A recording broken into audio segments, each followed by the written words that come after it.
एक समय की बात है। एक छोटे से गांव में रामू नाम का एक मेहनती किसान रहता था। उसकी ईमानदारी और परिश्रम की पूरे गांव में मिसाल दी जाती थी।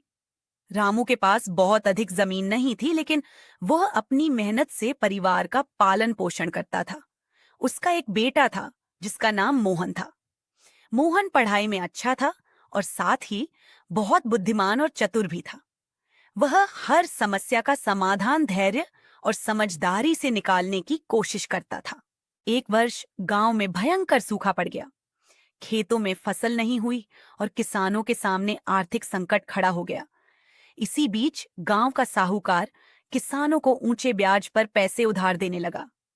रामू ने भी मजबूरी में साहूकार से कुछ पैसे उधार लिए।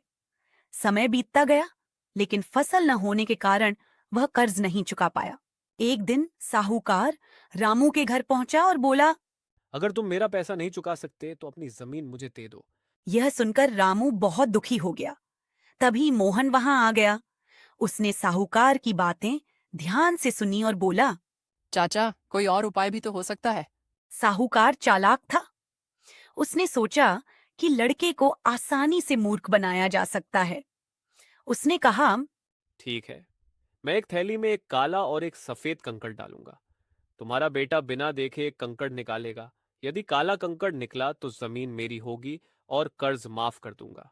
यदि सफेद कंकड़ निकला तो कर्ज भी माफ होगा और जमीन भी तुम्हारी रहेगी। सभी लोग इस प्रस्ताव को सुनने के लिए इकट्ठा हो गए। साहूकार ने चुपके से दोनों काले कंकड़ थैली में डाल दिए ताकि हर हाल में वह जीत जाए।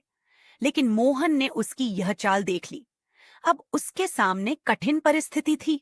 यदि वह धोखा बताता तो साहूकार मुकर जाता।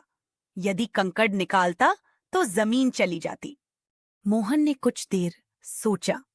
फिर उसने थैली में हाथ डालकर एक कंकड़ निकाला और जानबूझकर उसे नीचे पड़े छोटे छोटे पत्थरों के बीच गिरा दिया।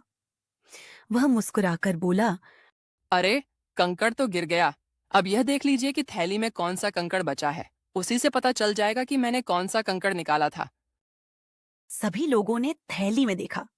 उसमें केवल काला कंकड़ बचा था। इसलिए सबने मान लिया कि मोहन ने सफेद कंकड़ निकाला होगा।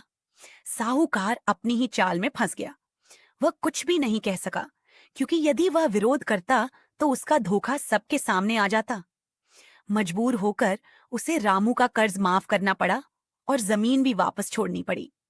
इस घटना के बाद पूरे गांव में मोहन की बुद्धिमानी की चर्चा होने लगी। गांव के बुजुर्ग कहते थे कि कठिन समय में घबराने के बजाय शांत दिमाग से सोचने वाला व्यक्ति ही सच्चा विजेता बनता है।